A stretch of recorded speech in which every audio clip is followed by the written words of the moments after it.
Boa noite, irmãos.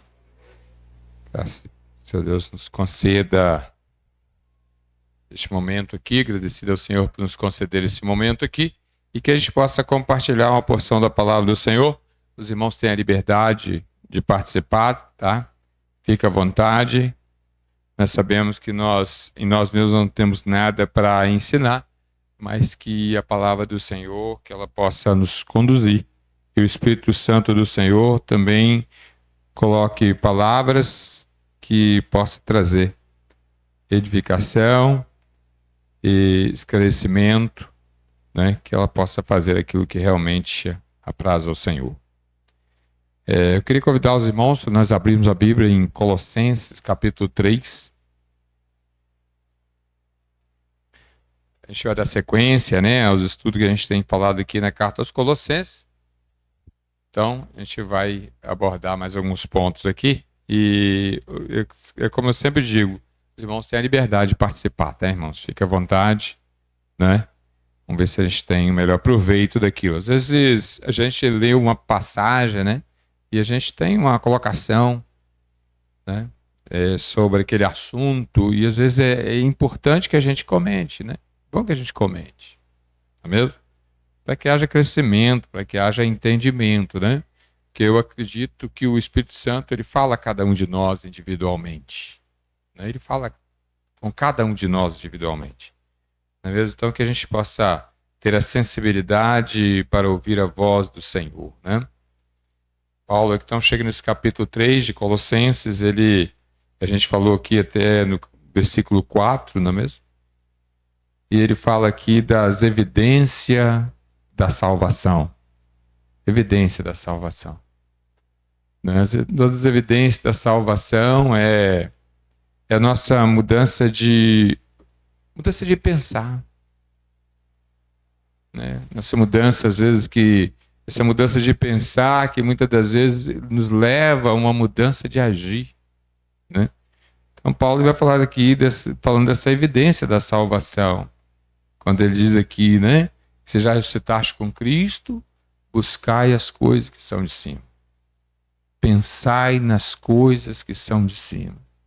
Né? Então, deveria ser um processo normal de todo aquele que já é ressuscitado com Cristo.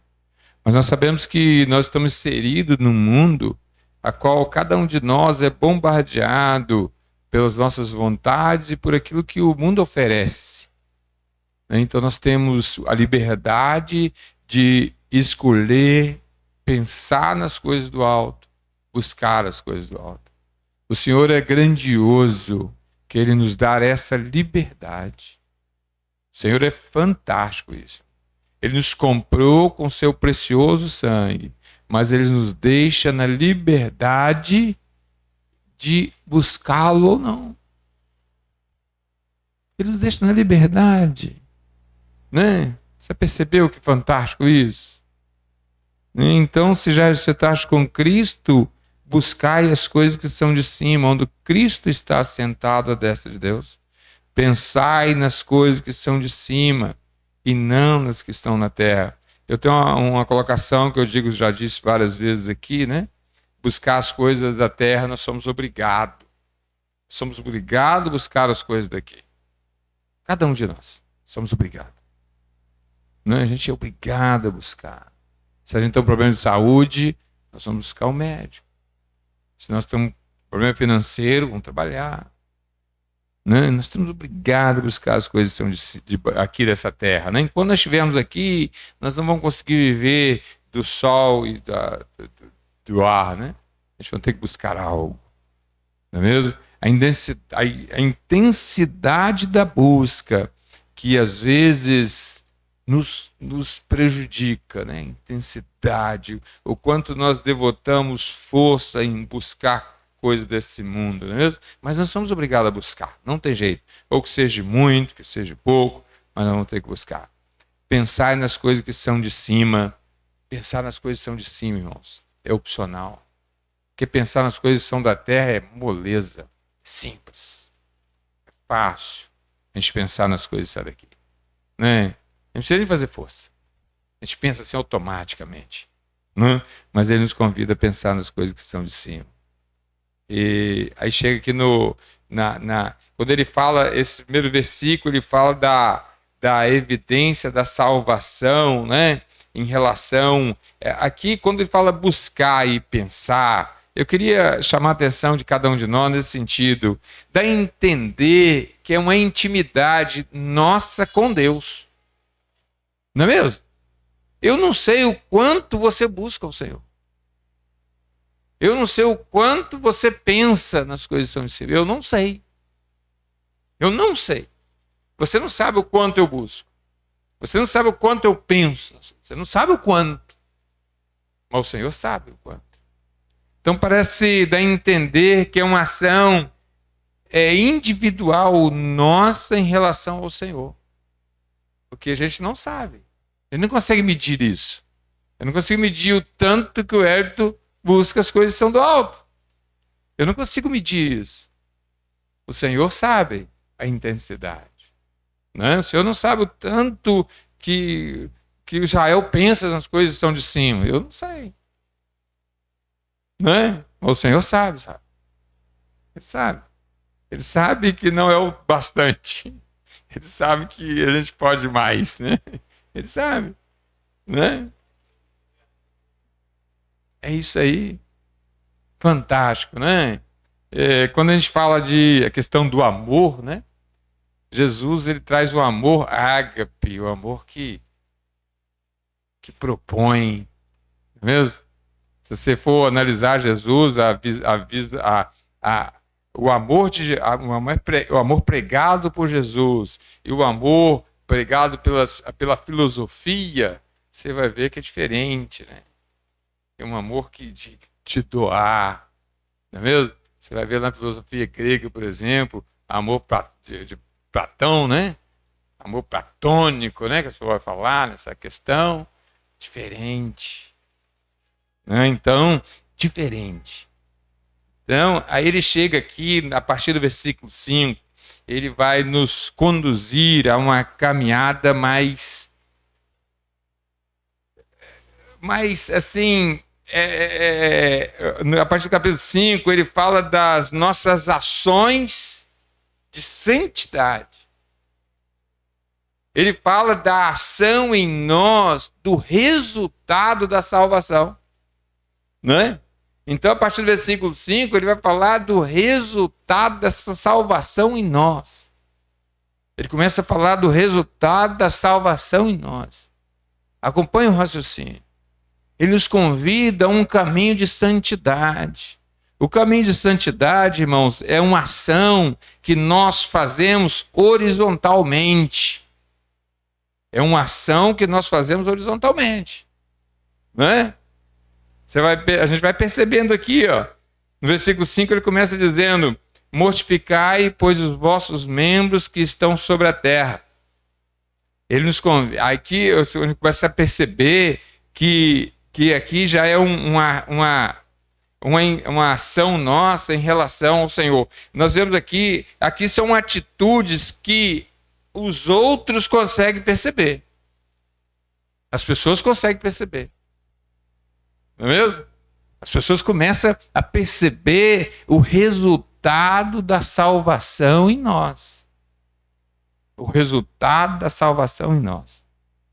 Né? Já é algo que as pessoas começam a perceber. Né? Quando nós caminhamos, né? Por que as pessoas foram chamadas de cristão, né? Eles foram chamados de cristão porque as pessoas percebiam Cristo neles. Eles não intitularam, não, eu sou cristão, nós somos cristãos. Lá em Antioquia, onde eles foram a primeira vez chamados de cristão. Por quê? Porque eles evidenciavam a pessoa de Jesus. Eles evidenciavam a pessoa de Jesus.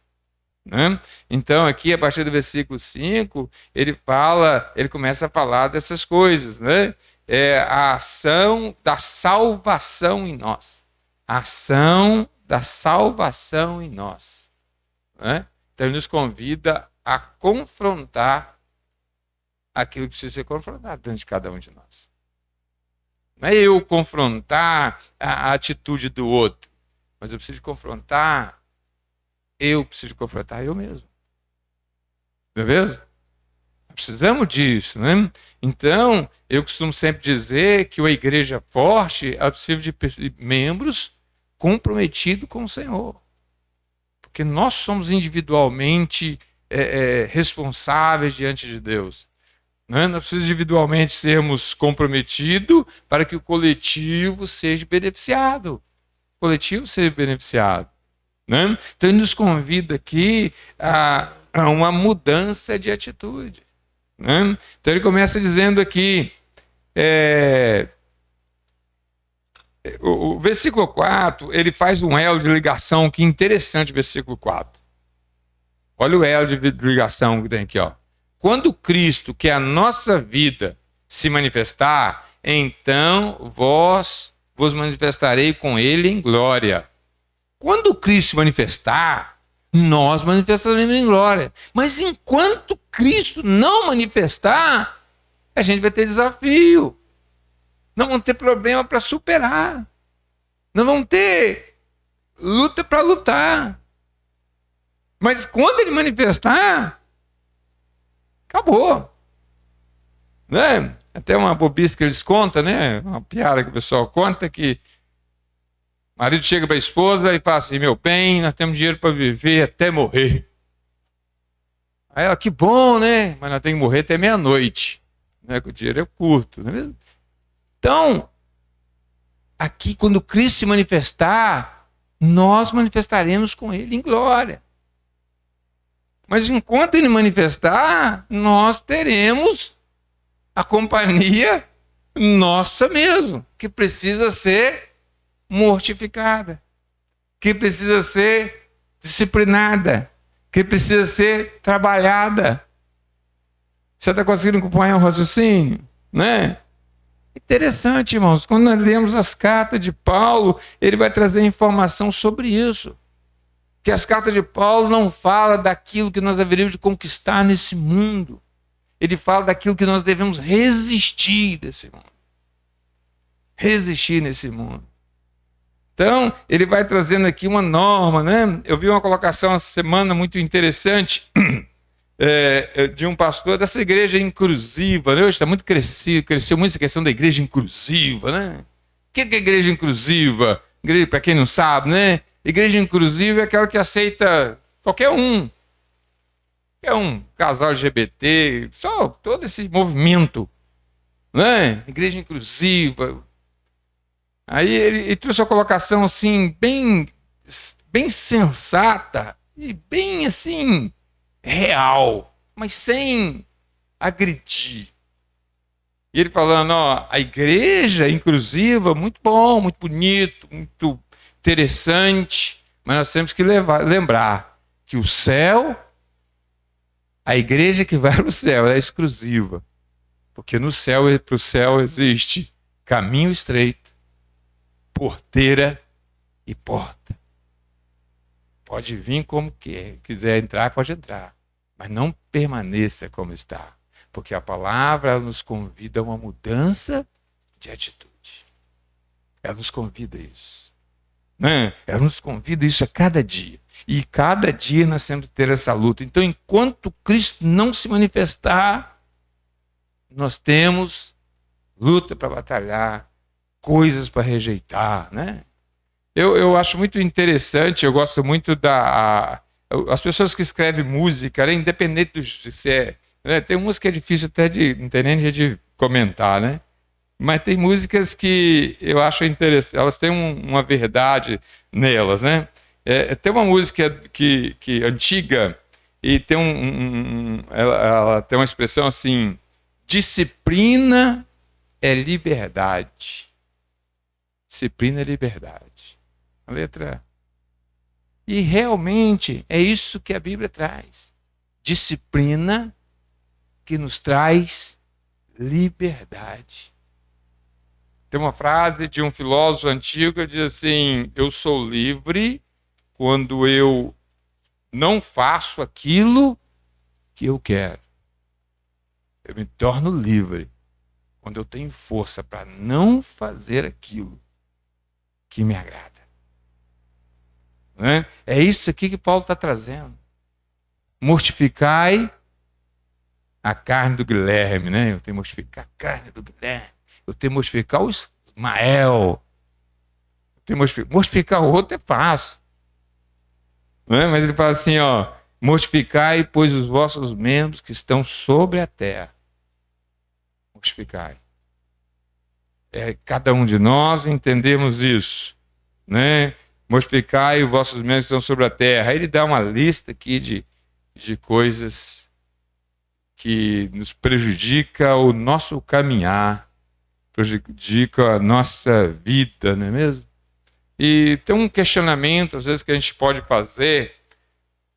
Se a gente vive aqui uma vida de santidade, uma vida de devoção, uma vida de mortificar a carne, uma vida de despir de tudo aquilo que é ruim, se a gente viver uma vida aqui com essa intensidade de desafio a nós a cada dia, e nós viver uma vida assim, a gente vai ser um marido melhor, uma esposa melhor, um filho melhor, um funcionário melhor.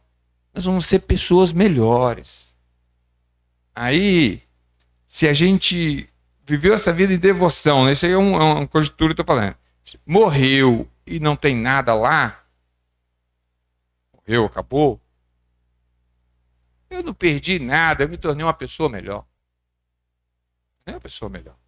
Mas se eu viver uma vida aqui dissoluta e chegar lá, existe céu e inferno, aí a perda vai ser grande. Aí a perda vai ser grande. Não é mesmo? Então, o Paulo ele está trazendo aqui, porque Paulo ele está falando aqui, instruindo a igreja, porque, irmãos, quando às vezes eu falo aqui que a Bíblia, por que a Bíblia é sempre atual? Ela é atual por causa disso aqui. Porque ela foi escrita por homens, inspirada por Deus, né? Para instruir homens como eu e você, que tem dificuldade com essas coisas. Nós temos um desafio a lutar, né? Nós temos um desafio conosco mesmo, né? Então ele fala aqui, ó, mortificai, pois os vossos membros que estão sobre a terra, a prostituição, a impureza, o apetite desordenado, a vil concupiscência, a avareza, que é a idolatria. Tem certas coisas, irmãos, que tem que ser mortificada em nós. Vai ser uma luta constante. Por causa disso que cada um de nós cada ser humano, ele é dotado da lei, a lei moral. Cada ser humano é dotado da lei moral. Por favor. A Bíblia contém toda a revelação que precisamos. Tem assuntos históricos, assuntos práticos, assuntos escatológicos e diversas coisas dentro da Bíblia. Só que hoje os cristãos, muitos deles, né, não querem ler a Bíblia e vivem apenas de pregações. Como está nós aqui, eu não li a Bíblia a semana toda, cheguei aqui e estou escutando você falar. Vamos supor um exemplo, né? Aí o que eu conheço da Bíblia é tudo que você fala, o que o pregador tal fala, A e B. Não conheço o que sai de dentro da Bíblia. Então isso vai deixando vários pontos soltos na vida do cristão. Essa questão de mortificar a carne, muitos não vão compreender, porque não leem a Bíblia, não compreendem. Às vezes uma interpretação errada da graça, acham que pode viver de qualquer forma. Não se atenta para a questão da perseverança, perseverança aqui no sentido não para a salvação, mas que é necessário, e que a palavra de Deus fala isso em todo momento, né? Eu sempre recomendo as cartas de João, né? 1º, 2º, 3º João, por conta disso. Mas aqui, ó, que completa essa questão de cada um a purificar a si mesmo, 1 João 3 fala assim, ó: amados, agora somos filhos de Deus, e ainda não se manifestou o que havemos de ser. Mas quando ele se manifestar, né, seremos semelhantes a ele. Deixa eu continuar aqui. Ó.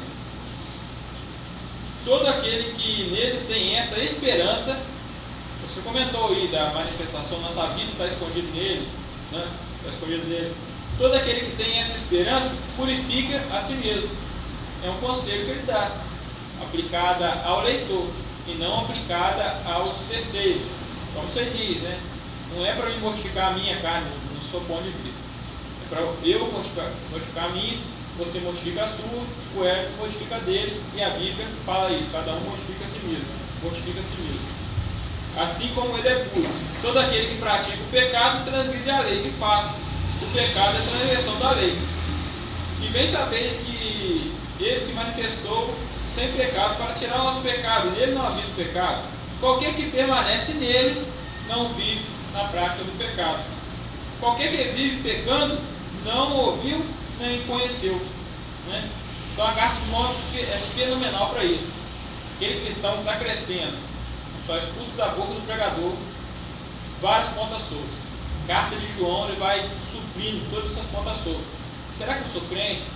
Carta de João vai responder: nisso sabemos que o conhecemos. Então é muito importante o crente se aplicar na Bíblia e purificar a si mesmo. Esse é o ponto importante, porque o Espírito ele habita dentro de cada um de nós, é individual. O Senhor nos trata individualmente, Ele pode nos tratar coletivamente, mas em primeira instância nós temos que ter um compromisso individual com o Senhor. É isso que Ele nos convida nas cartas. As cartas de Paulo, é como eu digo sempre, ele vai trazer um ensino prático, né? Pode falar. Na vida do crente, ele não pode ser uma coisa normal. Se acontecer, tem que ser um acidente, é uma coisa que você peca, você percebeu e procura logo corrigir, né? Porque viver na prática do pecado não é para os crentes verdadeiros. Né? É isso aí. Essa é o interessante, Leandro, que a gente nunca vai conseguir chegar num estágio que agora eu estou tranquilo. Não tem jeito. É cada dia. E a gente peca por pensamentos. Como o Senhor falou. Você diz que ele nos convida no início, né? Buscar e pensar. Tem que ter envolvido. Uma ordem, né? Buscar isso aí. Bem lembrado, Deus. Que a gente não consegue ficar sem pecar, Ele vai. Abre liberdade para fazer o que quer. Tanto Sim. que, mas como é que funciona isso? Eu já me peguei pensando nisso várias vezes. Porque o homem realmente não consegue permanecer 100% sem pecado. Mas você vai ver Deus falando de Abraão para Isaac, ele fala que Abraão andou em todos os seus caminhos e cumpriu os seus mandamentos. Como isso se Abraão pecou? Mas a gente vê que a real motivo disso é a verdadeira intenção que está na pessoa. Como Adriano disse, é viver como se o pecado fosse um acidente, não na prática constante do pecado, sem se ligar para isso, tratando a Bíblia como leviandade, né, de qualquer jeito, sem temor de Deus. Aí não, mas a pessoa que, por mais que às vezes pegue o pensamento ou não, ela vai estar cumprindo a vontade de Deus, porque o coração dela, o desejo dela é andar alinhado e não saindo aí fazendo qualquer tipo de abominação. É o que ele nos exorta, nos ordena buscar e pensar, né? Por que ele fala isso? É para a gente ocupar com as coisas que são de cima, irmãos. Porque se a gente viver solto a gente vai fazer coisa. Eu lembro um amigo meu que ele falou comigo assim, muito rapaz crente, né? Ele falou: Tuí, rapaz, eu comecei a frequentar cavalgada. Gostava muito de cavalo, comecei a frequentar cavalgada. Daqui a pouco eu parei de ir na escola dominical. Ele falando: isso que não, rapaz, eu já estava sentado lá na mesa. Mas por quê? Porque parou de buscar, parou de pensar, né? Que a gente pensa em muita coisa, busca muita coisa. Né? Pode falar. Uma coisa muito interessante, porque Daniel, quando foi para a Babilônia, tinha os manjares toda a Babilônia. E ele tomou uma atitude, que essa atitude é de todos aqueles que são salvos, que são amados por Jesus Cristo. Daniel 1, versículo 8. E Daniel aceitou no seu coração não se contaminar. Porque ele pecou, né? Mas o pecado tem que ser uma dor para o nosso coração. Quando ele falou, se a gente, nós achamos que é uma coisa normal, vai ficar toda hora, 24 horas, se isso a pessoa tem que fazer uma ficção. Se realmente é uma pessoa que tomou uma decisão de Cristo. Porque o contaminar é complicado. Então é isso aí que ela nos exorta. Nos exorta uma busca.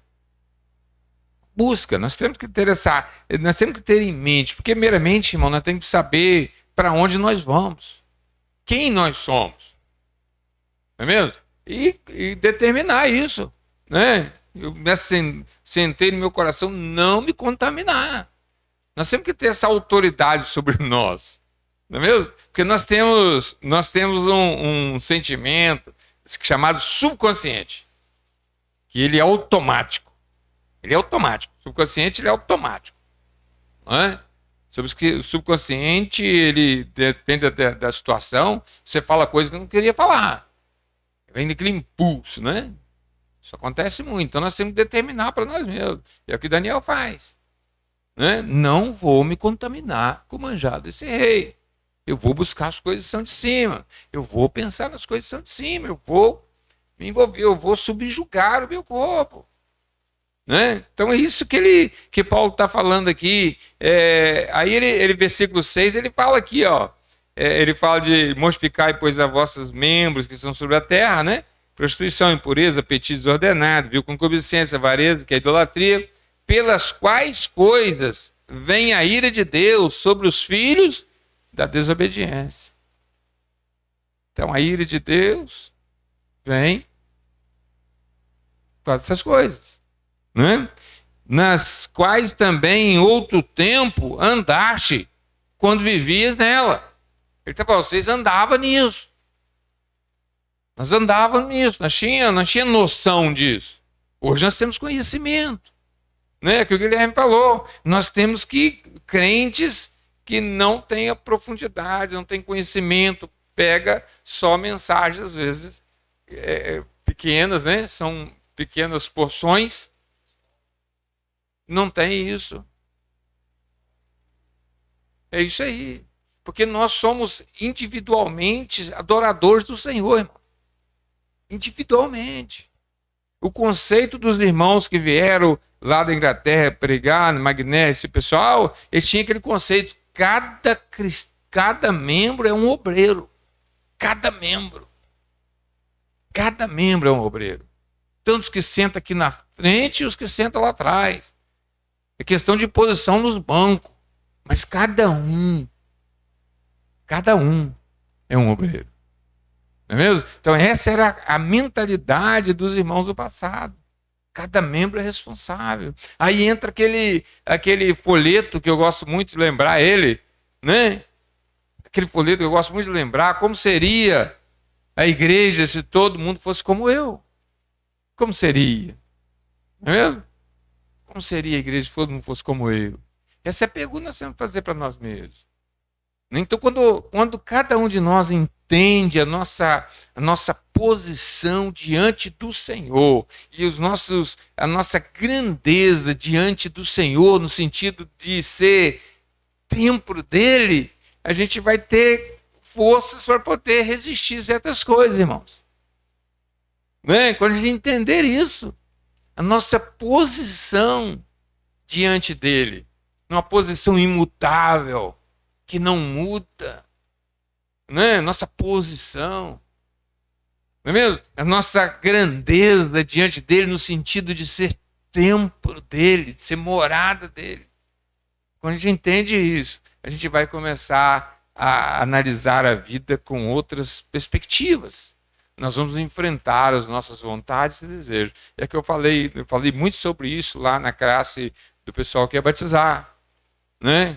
Falando com eles que o batismo não é um poder sobrenatural que nos coloca, né, nos fortalece, mas é algo que vai nos ajudar a enfrentar o poder do pecado. Não é? Porque nós vamos poder olhar para dentro de nós mesmos e ter resposta. Eu sou um salvo pelo Senhor, eu sou um batizado, eu sou um membro da igreja.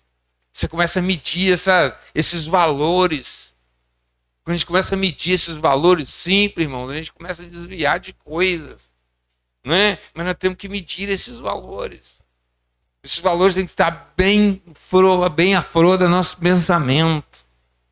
Né? Nós temos que estar bem à flor do nosso pensamento, nas quais também em outro tempo andaste, quando vivis nelas, mas agora, despojai. Despojai-vos também de tudo, da ira, da cólera, da maledicência, maledicência, das palavras torpes da vossa boca.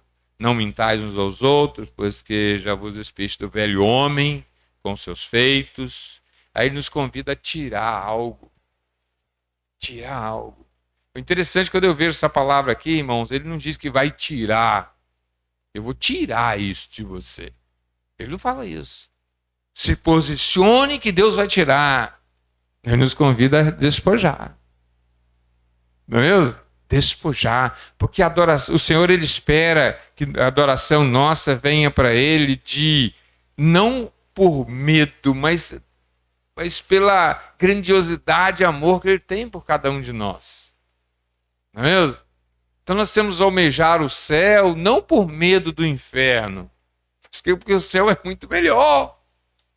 Não é? Almejar o céu porque ele é fantástico. Né? Espontânea. É isso aí.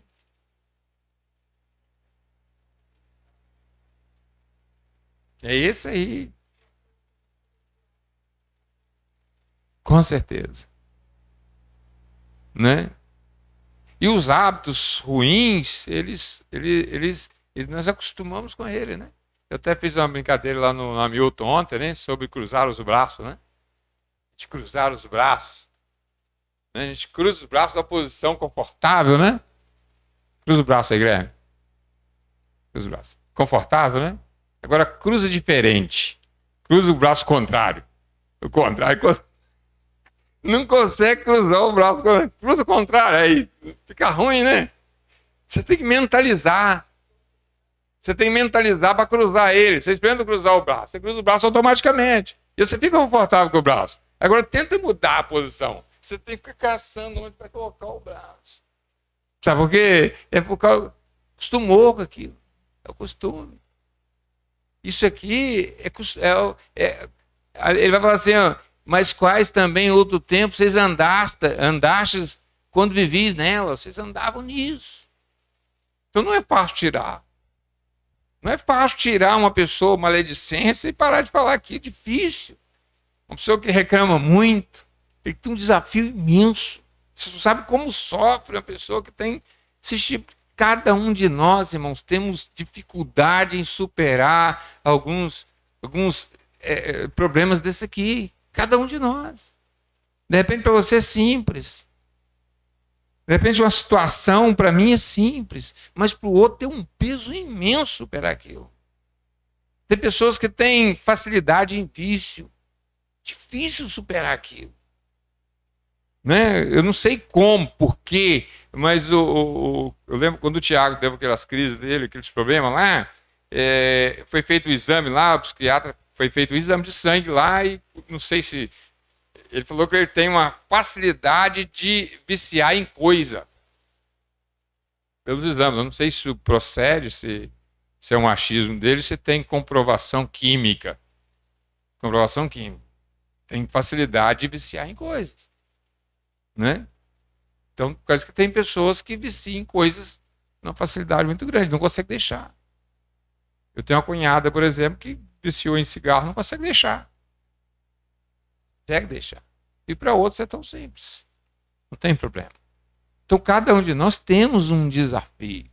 Né? É o costume. É o costume. É o fazer diário. Né? Que traz conforto para nós. Então, ele nos convida aqui despojar, tirar. Precisamos despojar. Tem coisa que nós precisamos mortificar, irmãos. Tem que matar, né? Mas tem coisa que tem que despojar. Enquanto nós vivemos aqui, vai ser um despojar e revestir. Enquanto a gente estiver vivo aqui. Enquanto você estiver aqui nessa vida, é um despojar e revertir. Essa luta vai ser um bom tempo aí, até que Cristo se manifeste e a gente seja, né? Até que quando Cristo que a nossa vida se manifestar, então vós manifestarei com Ele em glória. Em glória. Enquanto Ele não se manifestar, vai ser esse desafio, despojar e revestir. A não ser se a gente não tem caminhado num caminho de santidade. Se a gente não está caminhando num caminho de santidade, a gente não vai ter problema com despojar. Mas se estiver caminhando num caminho de santidade, quanto mais próximo da luz, mais claridade e mais se vê os defeitos. Quanto mais próximo do Senhor, eu percebo o quanto eu sou ruim. Quanto mais próximo. É aquilo que Paulo vai falar. Paulo fala assim, o bem que eu quero fazer eu não consigo. Mas como Paulo não conseguia fazer o bem, gente? Como? Né? Mas quando ele olha, ele está falando ali, ele está olhando a vida dele na régua de Deus. Ele está próximo do Senhor. E ele consegue perceber o quanto ele é falho. Porque quando ele olha a vida dele na régua do homem, sabe o que ele fala? Ele muda a conversa. Sedes meus imitadores. Uhum. Porque ele viu o Senhor, que eu estou diante do Senhor, cair e se prostrar, porque ele via o estado de pecado, a corrupção que está na nossa carne. Então ele via, ai de mim que vou perecer, porque eu estou diante do Senhor. Isso que é o temor. Né? É isso aí. Então, quando Paulo, no capítulo 7 de Romanos, quando ele fala que o bem que ele quer fazer ele não faz, não é que ele era um cara bipolar, que ele era problema. Não é isso. É proximidade que ele estava do Senhor. Quanto mais próximo do Senhor, mais nós percebemos que nós somos carentes da misericórdia dele. Nós somos alvo da misericórdia dele. Quanto mais próximo do Senhor. Né? Então, quando Paulo ele olha para a vida dele e, na visão humana, ele vai usar aquela expressão: sejam meus imitadores. Né? Sejam meus imitadores assim como eu sou do Senhor. Mas quando ele mede a vida dele na régua de Deus, irmãos, ele faz, gente, como eu sou falho, como eu não consigo. Não é mesmo? Quem me livrará do corpo dessa morte? Então ele vai usar essas palavras, porque ele tinha um autoconhecimento de si mesmo. Porque o desafio maior nosso como cristão, irmãos, é olhar para dentro de nós. É aquilo que vai falar lá em Coríntios capítulo 11. Examine a si mesmo. Examine a si mesmo. É um autoexame. E quando nós temos plena consciência daquilo que o Senhor espera de cada um de nós, o caminho da santidade vai ser um caminho de alegria, um caminho de satisfatório, um caminho de satisfação. Por quê? Porque nós sabemos por que nós estamos ali. Por que nós estamos ali. Né? Então, essa convicção ela é muito importante. Aí no versículo 10 ele nos convida a vestir. Vestir.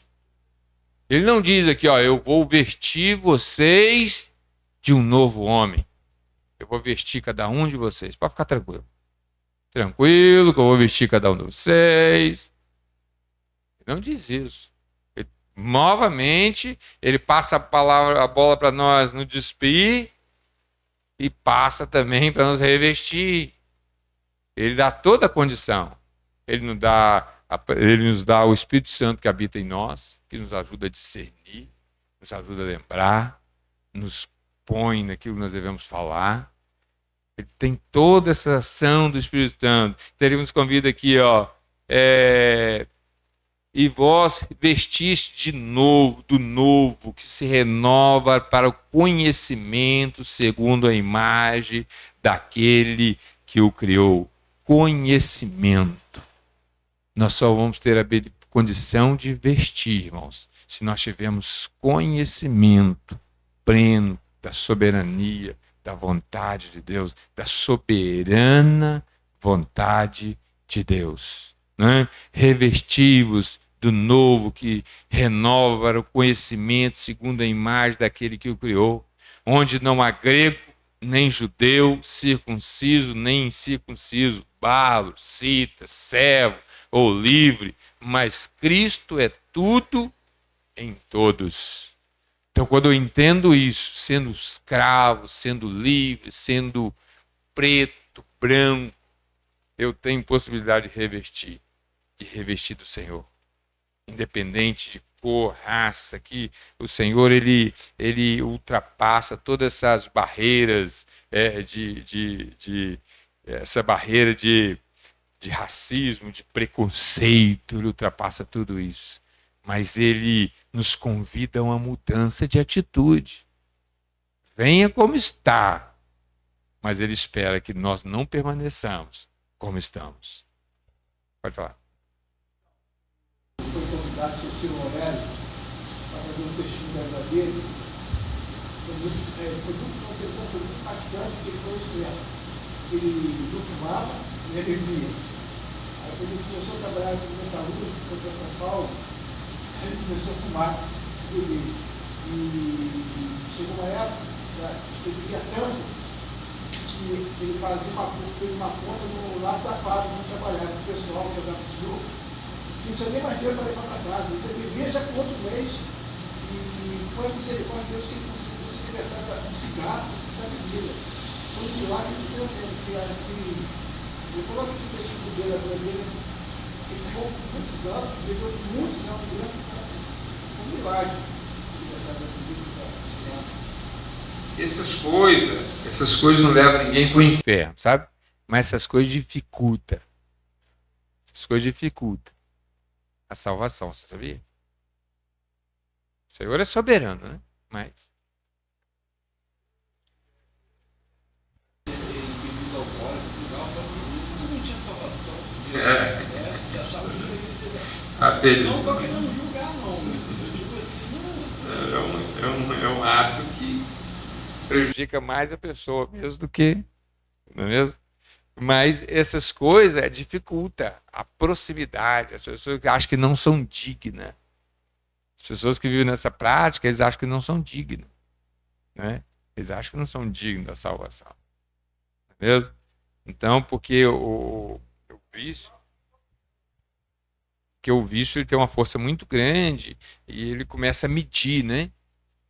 Caminhar com Cristo, começa a medir. E quando ele faz essa medição, automaticamente ele vai perder na batalha. É difícil. Que a pessoa tem sobre a salvação. Isso. É igual é o caso do meu tio que fala, eu não vou me converter porque eu bebo muito, quando eu parar de beber eu vou me converter, mas a pessoa ela não compreende que a mudança é de dentro para fora. Vem como estás, né? E depois o Senhor vai trabalhando na pessoa.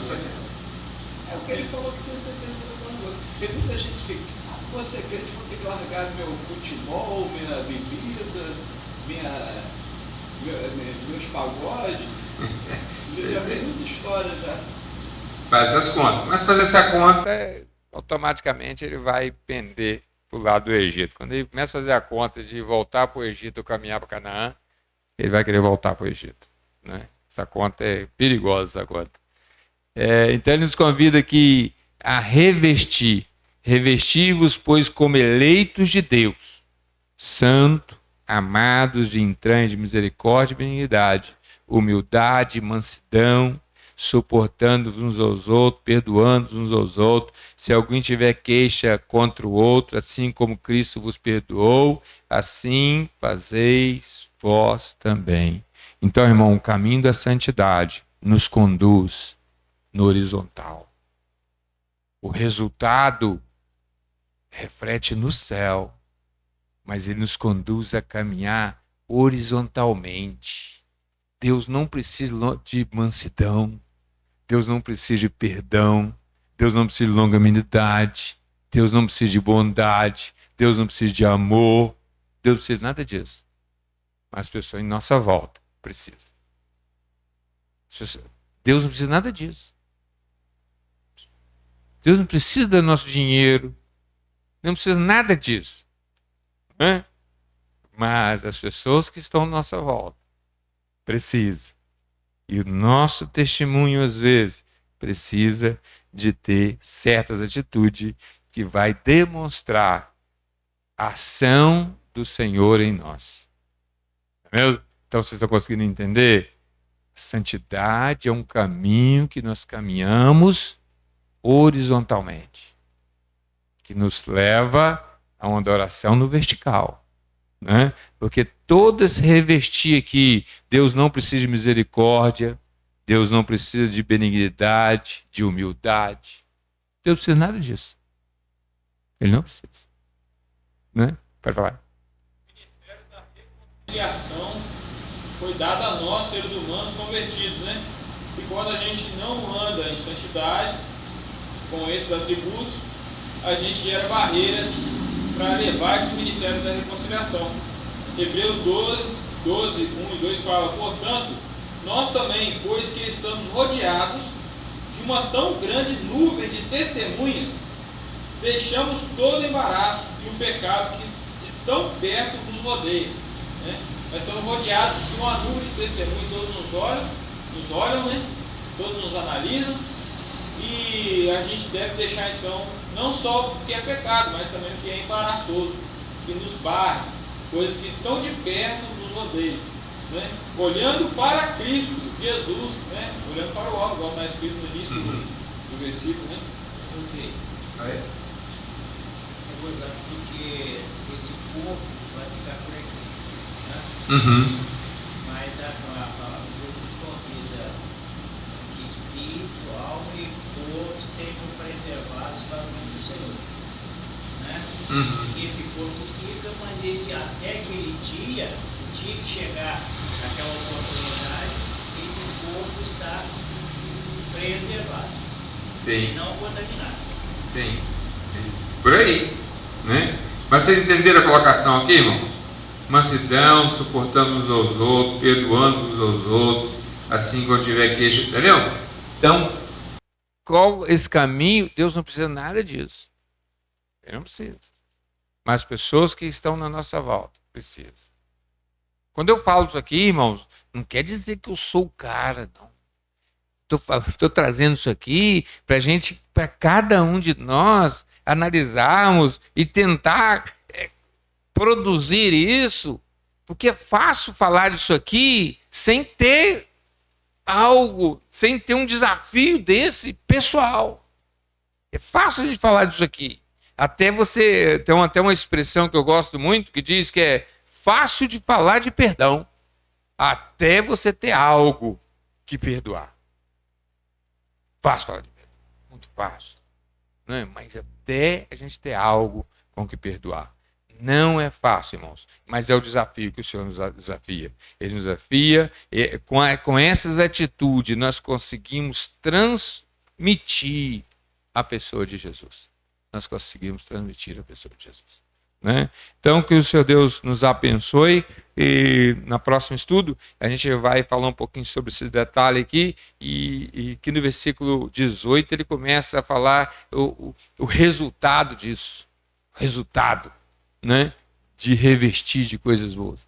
No versículo 18 em diante, ele vai falar do resultado prático, família, filhos, toda a escala da sociedade. Que Deus nos abençoe, e aquele que tiver um hino aí de acordo aí,